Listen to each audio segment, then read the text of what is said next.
You're listening to the 49 Carats Podcast, a 49ers Goldmine production with Stephanie Sanchez.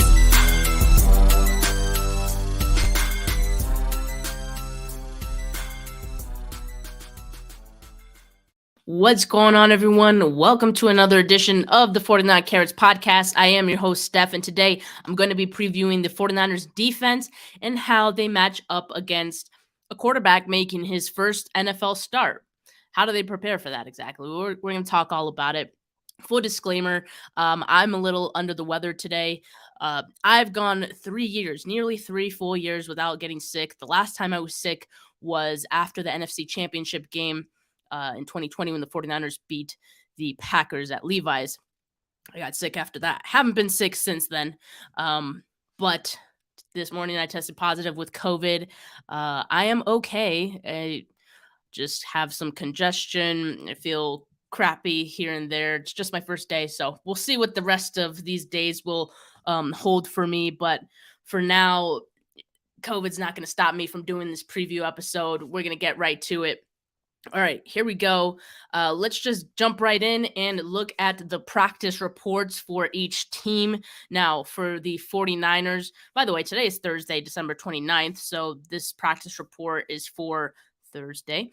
For the 49ers, on the do not practice list was Ambry Thomas. That one's an interesting one because Ambry Thomas was a limited participant yesterday, but it seems that he's come down with an illness. That seems to be going around for the 49ers this week. So Ambry Thomas was a do not practice today. Jimmy Garoppolo, of course, remains out. Kevin Givens as well. But the latest update we heard on Givens was that he will be ready to go for the playoffs, and that is great news for this team.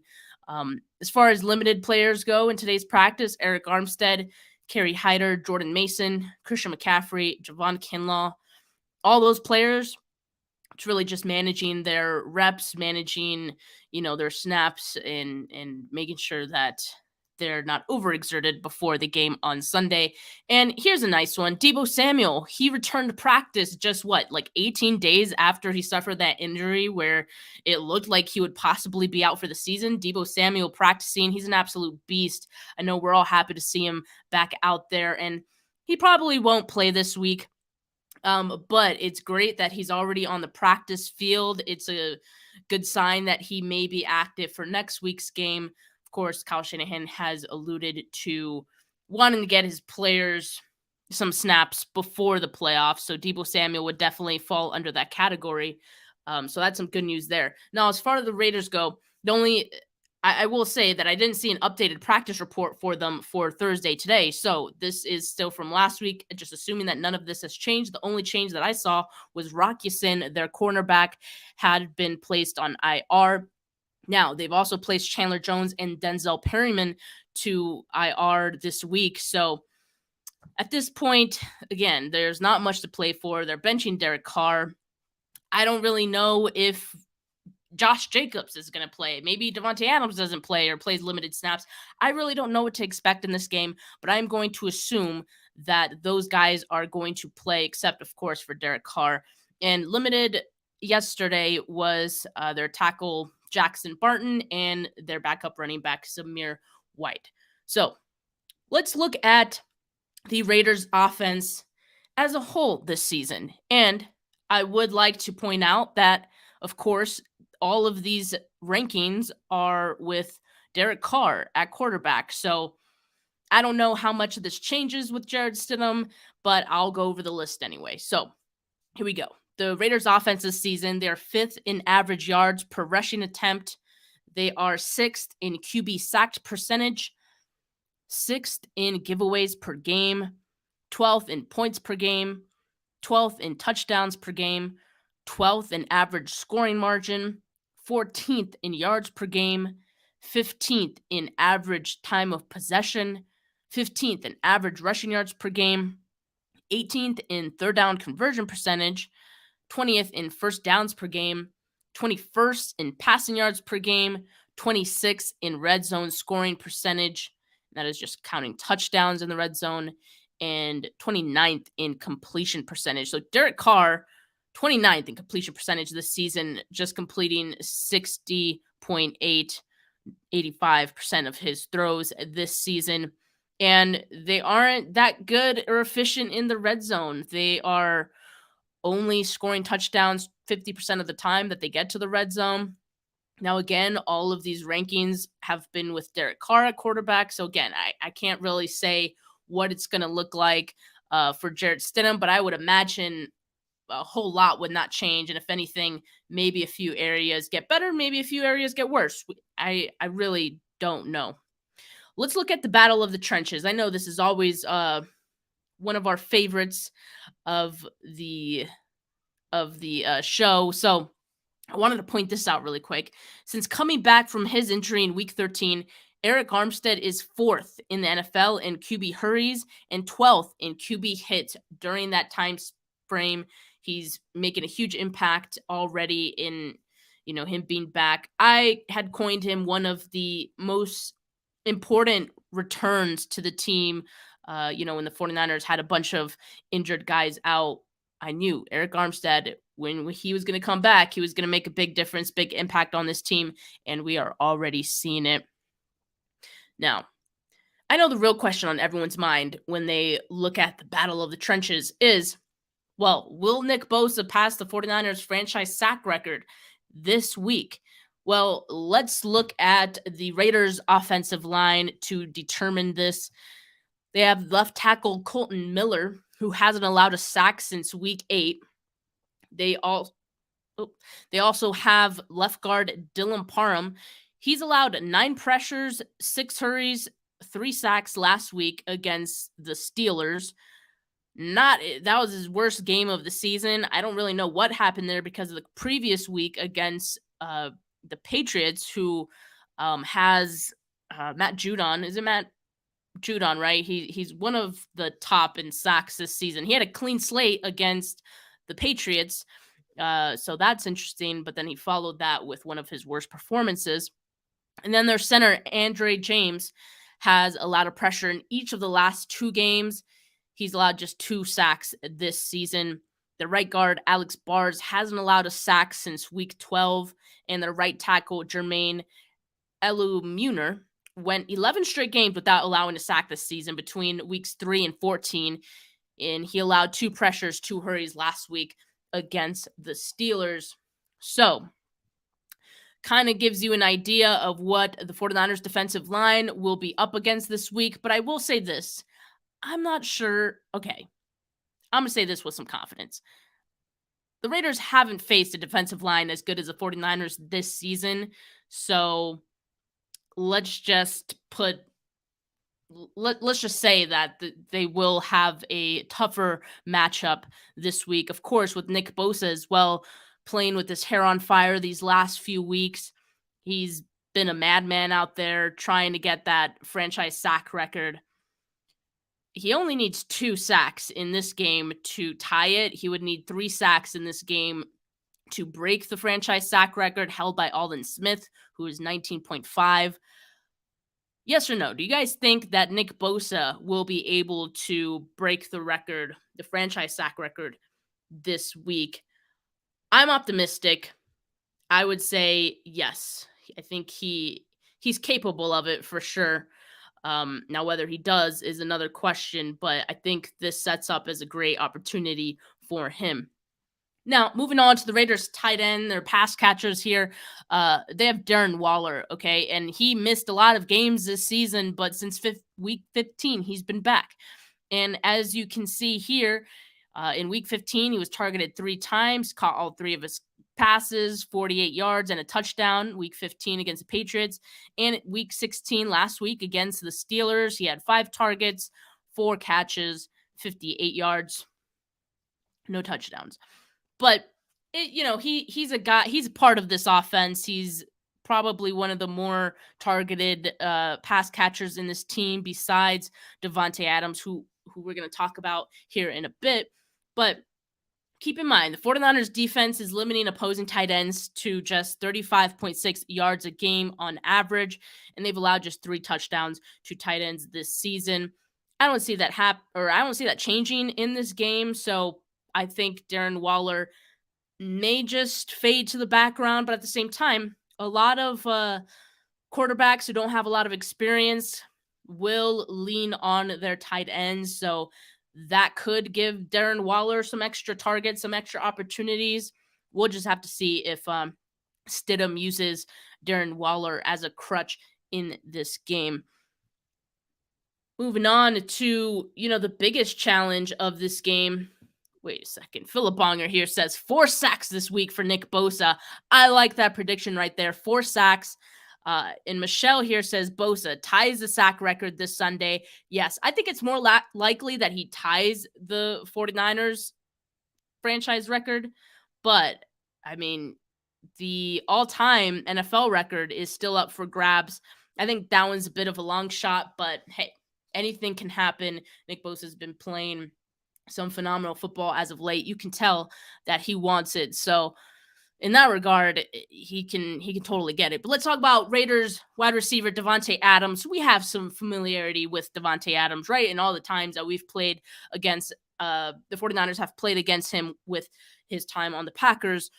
This season, he's tied for first in touchdowns among all pass catchers, not just wide receivers, but tight ends as well.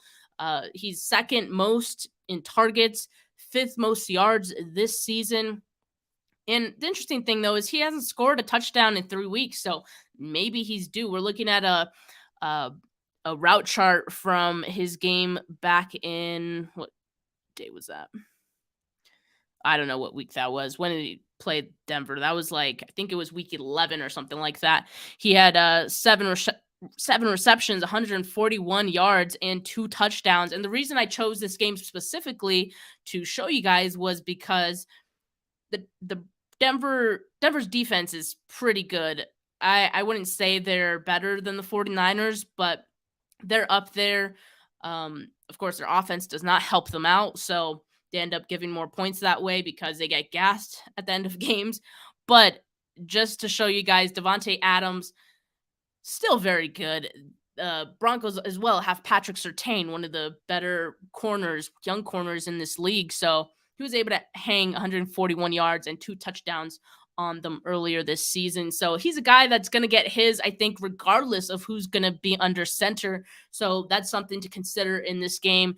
Another guy who is dependable, who can be a crutch for a quarterback who doesn't have a lot of experience like Stidham. Now, in his career against the 49ers, dating back to 2018, Davante Adams has averaged 13.3 targets, 9.5 catches, 118 yards, and 0.8 touchdowns. So he's had 5 total touchdowns in 6 career games against the 49ers. So again, a guy who's going to get his. Sean Sullivan asks, I thought Davante was sitting out in support of Carr. I don't know if he is. I don't think he's said that he's going to. Brandon Ayuk made a joke under his Instagram post because Davante Adams posted in support of Derek Carr, saying all these things, and I'm always going to back my guy up and things like that. And Brandon Ayuk commented and said, well, sit out if you want to support him. Stand with your guy and sit out. So I don't know. I don't think he'll actually sit out, but at this point, I don't know what's going to happen because it seems like the Raiders are just in full tank mode for these last 2 games at least. So maybe he will be out. In that case, it'll be an even easier game for the 49ers defense because the Raiders' other wide receivers, Mac Hollins and Hunter Renfrow, don't quite give you the same threat as Davante Adams. Mac Hollins averaging 42.3 yards per game this season. That's within 8 games that he's played, and he has 4 total touchdowns this season. Hunter Renfrow, he scored his first touchdown of the season last week against Pittsburgh, and he's averaging 31 yards per game this season. So not a lot going for these 2 guys, but they are also a part of this offense. But I'm okay with that. I'm okay with those guys. I want the cornerbacks to focus on Davante Adams. And I know with the corners, these 49ers corners, they can get the job done. Charvarius Ward, no catches allowed last week against Washington.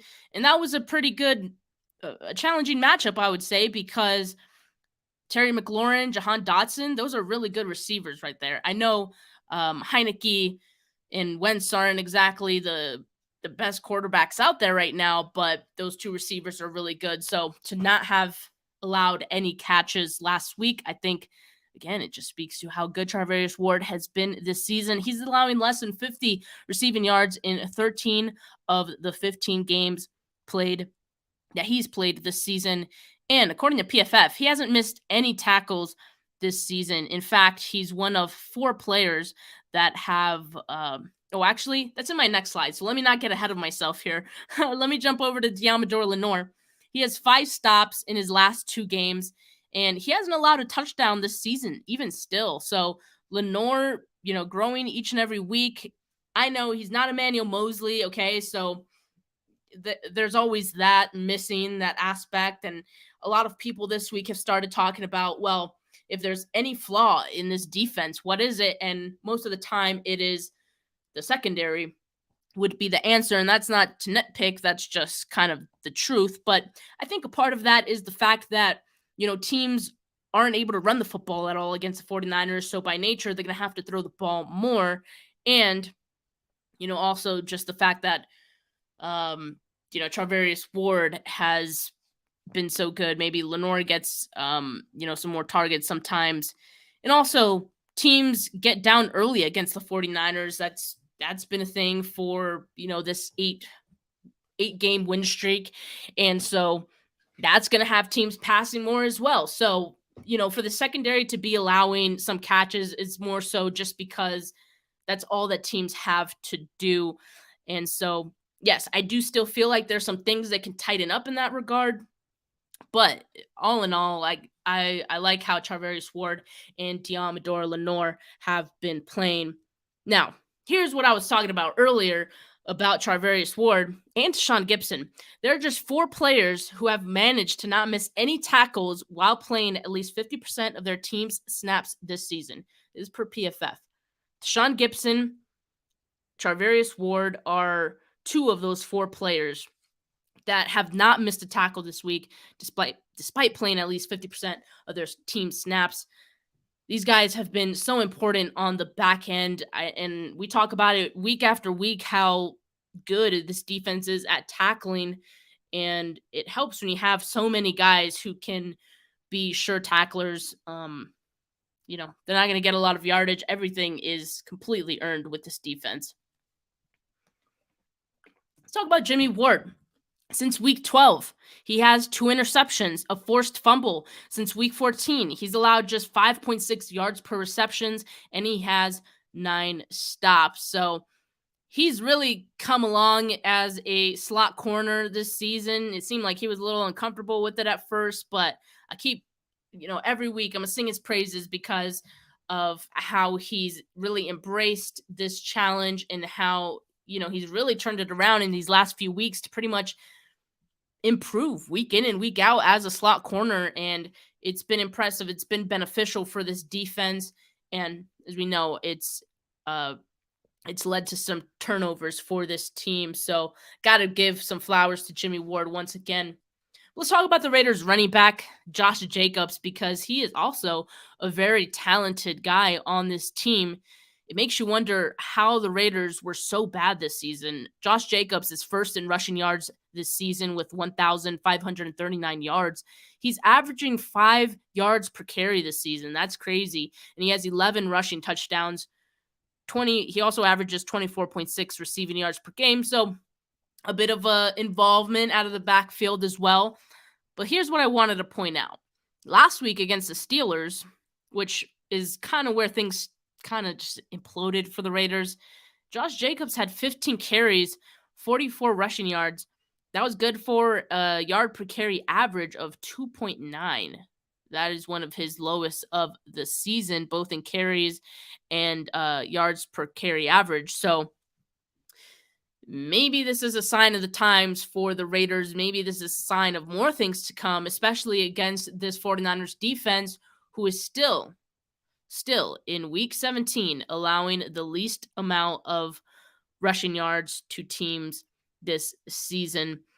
So it's going to be tough sledding for Josh Jacobs. Again, I don't think the Raiders have faced a defensive line as tough as the 49ers this season, as good tackling as the 49ers possibly. So it's going to be tough sledding, but I did want to put a carry chart on him from next gen stats when, let's see, this was against Seattle. So this was a few weeks ago earlier this season. He had 33 carries that game, 229 yards and 2 touchdowns. But again, the Seahawks are one of the worst teams against the rush. So that stat line is not exactly surprising, but I just wanted to point it out as something to keep in mind. That's what Josh Jacobs is capable of. But of course, as we saw last week against the Steelers, he's also capable of 15 carries, 44 rushing yards. So don't really know what to expect, but if anything, I'm going to expect a good showing by the 49ers defense, keeping Josh Jacobs at bay as they do most running backs this season. Now, here is where it gets tricky. Jarrett Stidham. I don't know anything about him. You don't know anything about him. We don't know anything about him. How do you prepare for a guy that you haven't seen play a whole lot? Well, that's the challenge. And I know the assumption is that, well, he's their backup, so he's going to be terrible. But the challenge when you don't know who you're facing is that you don't exactly know how to beat him because there's not a lot of tape out there on how to do it, at least at the NFL level. I will say he did start a couple games back in 2020, or I don't think he started, but he played a couple games in 2020 as a member of the Patriots. Now, Patriots always seen as a very scheme-friendly, quarterback-friendly scheme, with Bill Belichick and all that. And what he was able to do in 2020 with the Patriots was a 54.7 passer rating, a completion percentage of just 50%, 256 yards, 2 touchdowns, 3 interceptions. That was between 2 games. And as you can see on the pass chart here for the audio listeners, I'll describe it for you. It seems like he's, pretty within average, above average in the within 10 yards in the middle of the field. That's too bad. Fred Warner and these linebackers are going to take that out of the way. Might as well forget about the 10 to 20 yard range as well. Let's just cut out the whole middle of the field against this defense, and you're left with, just a few bright spots for Stidham and what he's been able to do so far. So I think it is going to be tough sledding for him, and going up against this defense, it's like, do they hate Jarrett Stidham? Why would they have him start against the 49ers defense? Like, that just feels like very mean, I will say, though, he did play some games in the preseason this year, and so that's what you're seeing on the left. Technically, the Raiders played 4 preseason games, technically, because they were in the Hall of Fame game this season against Jacksonville, so that was their first one. In that game, he had 15 attempts, 8 completions. That's a 53.3 completion percentage and just 96 yards. The entire preseason, in the 4 games that he played, and granted, it was just 47 attempts, 59 dropbacks, he didn't have 1 touchdown or interception. So again, like, there's not much to see good or bad about Stidham. And so, DeMeco Ryans, I wouldn't be surprised if he looks at some college tape, brings that out and sees what Stidham does well. But yeah, I mean, he's not, it's a big question mark what we're going to see out of him this week. He did average 7.1 yards per attempt in the preseason, and all in all averaged 63.8 completion percentage. Not the best, not the worst. Really quickly, though, going back to Jarrett Stidham, I was looking up a couple things. So I looked up his time in the pocket this preseason, because that could be an indication of, how much time this defensive line is going to have to potentially get a sack on him, because I know it's what we're all very, keen on, I guess. Let's see. So average time to throw in the preseason, he was ranked, let me see. He was ranked 23rd out of all uh, quarterbacks that started in the preseason, which keep in mind it is a lot. It's more than 32. So he was 2.7 average time to throw. So 23rd slowest average time to throw in the preseason. Now, the sack rate as well is another thing we would be wondering about in this game because we want Nick Bosa to try to get a sack this week. Is Stidham going to be one of those quarterbacks who makes the job a little bit tougher for the offensive line to, keep a clean pocket for as long as he holds on to the football? If he holds on to the football 23rd most, or what was it, three, it was like three, let me see, yeah, it was 2.7, right? I lost his name, 1 second. 2.7, so 2.7, not the fastest, not the slowest, but the sack rate, as I was saying, is his sack rate was 29th most out of quarterbacks that played in the preseason, which again is a lot. So 29th. So he got sacked quite a bit, all things considered. So something to keep in mind in this game that could help this defensive line, that could help, Nick Bosa get that record. Hind says Stidham, Zappy, and Mac are the same. Yeah, Bill Belichick really does have a type, doesn't he? Yes, I would say they're all pretty similar. And again, if you don't look good in the Patriots offense, then it's probably not a good sign. So Stidham really did not look good in the limited opportunities that he saw there. So I'm going to say it will be tough sledding for him in this game. Now, the keys of the game for the 49ers defense: don't play down to your opponent.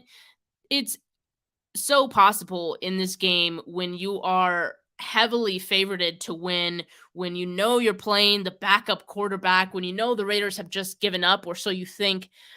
It's so easy to get comfortable and think, well, this is just going to be an easy win, especially when you've won 8 in a row. To take your foot off the gas for one game, like, you might want to do that because you've been hauling ass and busting your ass for the last 8 weeks. Don't play down to opponents. You cannot, under any circumstances, give the Raiders any hope, any chance. You need to crush them like the tiny little roaches that they are in this league. Do not play down to the Raiders. Also, confuse Stidham. That was one thing that DeMeco Ryans mentioned in his press conference earlier today, previewing the matchup, or that might have been yesterday, but he basically said, yeah, hopefully we can go out there and confuse some things for him, and that can lead to turnovers, things like that, lead to incompletions, miscommunication, a whole lot of things. So I think that's one key of the game for the 49ers defense. And go out there and have fun. Get Nick Bosa some sacks. I think if this game goes how I think it will, where the 49ers get an early lead, they have a comfortable lead, I think they're going to try to scheme some things for Nick Bosa to get some sacks. And certainly Nick Bosa is going to be trying like hell every time that he's out there. So I think they're going to try to give him some opportunities if, of course, the game goes well. Now, you can't get caught up in trying to get Nick Bosa some sacks before you're comfortably winning. I think that would be a mistake. I think that would be, getting too comfortable in the game. So this is the order of everything that you have to do. Don't play down on your opponent. Confuse Jarrett Stidham. And lastly, get Nick Bosa some sacks.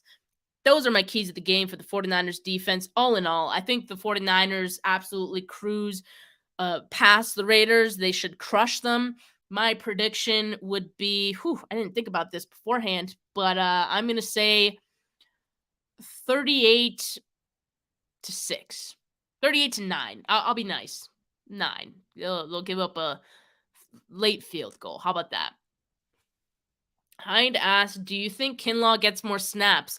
I think he will. I think he'll get ramped up. The closer that we get to the playoffs. So last week was his first game back, and so I think it's natural that they didn't want him out there a whole ton. But the fact that he didn't feel worse after the game on Sunday and he felt great, that's a good sign to ramp him up a little bit more, see what he can handle. And of course, he could also be one of those guys who, if the 49ers get an early lead, maybe they do sit him, for the second half or what have you, just to make sure that, he doesn't suffer any setbacks and he's fresh for the playoffs. But of course, ramping him up is key. So yeah, I think he will get more snaps in this game and he should wreak some havoc on this defensive line. Another stat that I wanted to share was the Las Vegas Raiders are 1-7 when held to under 100 rushing yards this season. Well, the 49ers haven't allowed a rusher to go over 60 yards on them this season. So I would think that bodes pretty well for the 49ers to, add another loss to that 1-7 record for the Raiders when they when they are held under 100 rushing yards. Now, all right, guys, that's all I have for you guys today in my 49ers defense preview episode. My offense preview episode came out yesterday, so make sure you guys check that out if you haven't yet. I also, earlier this week, interviewed former 49ers safety Adrian Colbert, had a great talk with him. We talked about the 49ers. We talked about the early stages of the Kyle Shanahan Lynch era, and it was just a fun interview, so make sure you check that out if you haven't yet. Make sure you like this video if you haven't yet.